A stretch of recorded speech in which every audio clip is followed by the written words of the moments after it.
All right, welcome to Talk Tickers. Today we're diving into PolyPid's second quarter earnings for 2025.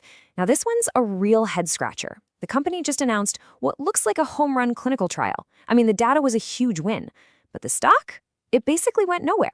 So let's figure out what's really going on here. And yeah, that's the central mystery we're tackling today. You've got a successful phase 3 trial for your main drug. I mean, that's what every biotech dreams of, right? So why isn't the stock price popping champagne? We're going to unpack the numbers, the science, and what the market is thinking to get to the bottom of it. Okay, first things first, let's look at the headline numbers for Q2. And right off the bat, you're going to see it's a bit of a mixed picture. A miss on the earnings, but they're sitting on a nice pile of cash. So let's talk about the bottom line. PolyPid missed what analysts were expecting by 21 cents per share. You know, an earnings miss, even for a company that's still in the development phase, is never what you want to see. It definitely tends to, cool off some of that market excitement. And revenue? Well, it was zero, which, look, is totally expected. This is a company that doesn't have a product for sale yet, but it's still a really important reminder for anyone looking at the stock. This is all about betting on the future. And that, of course, always carries some risk. But here's the flip side, and it's some really good news on the balance sheet. They've got $29.5 million in cash. Now, management is saying this gives them a cash runway that stretches well into 2026. What that means in plain English is they've got enough money to get their work done without having to go back to investors and ask for more, at least not anytime soon. That's huge. All right, let's put the financials aside for a second, because this is where the story gets really interesting. We're talking about the clinical data. The results from their SHIELD 2 trial were frankly transformational. This was the big one, and boy, did they deliver. And look, you don't have to take my word for it. The company's CEO, Dikla Chuchka's Axelrad, literally called the quarter truly transformational. And you can bet that confidence is coming straight from the incredible results they saw with their lead drug, Diplex 100. So here it is, the headline number that everyone was waiting for. A 58% reduction in surgical site infections, the infections you can get after an operation, for patients who got their drug, Diplex 100.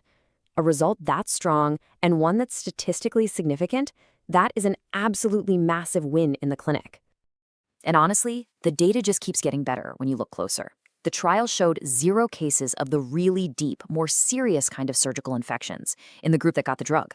Plus, Diplex 100 had a good safety profile, which is absolutely critical for something designed to prevent a problem. You're looking at a very, very clean data package here.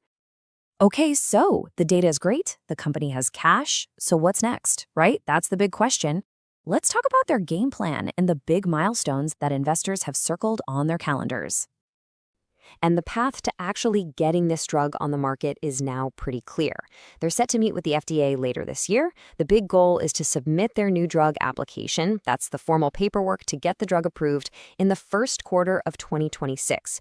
You better believe hitting that deadline is priority number 1 for them right now. So the company is basically playing 2 games at once right now. In the short term, it's all about Diplex 100 and landing a big partnership deal. But they've also pulled back the curtain on their longer-term vision, a whole new platform to deliver GLP-1 drugs. Yeah, those GLP-1s, the incredibly popular drugs for obesity and diabetes. This could open up a gigantic new market for them way down the line.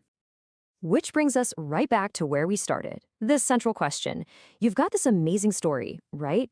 A drug that's basically been de-risked, a clear path to approval, and even some exciting new stuff in the pipeline. So why on earth has the stock been such a dud? I mean, look at this chart. It just lays the whole disconnect bare. You got the XBI, which is a major biotech index, rallying over 20% in the last 3 months. And PolyPid? It actually fell almost 3%. And get this.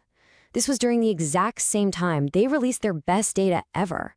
That's not just underperformance, that's a massive disconnect from the rest of the sector. So what gives? It all seems to come down to market sentiment. It's a classic show me the money story. The great clinical results took a lot of the scientific risk off the table, sure. But the market has been burned before, right? It's seen great drugs stumble when it comes to actually making money. So it's kind of sitting on its hands, waiting for real, concrete business progress before it fully buys in. So, where does all this leave us? Let's wrap this up and put it all together. Here's our thesis, our rating, and our prediction for what's coming down the pike. So, what exactly are those show me milestones the market is waiting for? It really boils down to two key things. First, they need to sign a U.S. commercial partnership for Dplex 100. A deal that comes with a big chunk of cash up front would be a massive vote of confidence. And second, they need the FDA to formally accept their application for review early next year. Those are the big ones.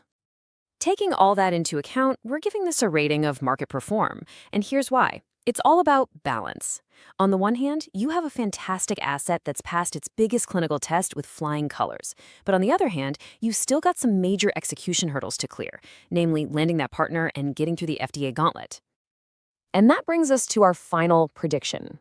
We think the stock is probably going to stay stuck in a rut, just trading sideways until one thing happens. They announced a major partnership for Dplex 100. That's it. That is the one catalyst that we believe could finally unlock all the value that the clinical data suggests is there and break this stock out of its funk. Okay, and just as a reminder, please remember that this is for informational purposes only. It is not financial advice.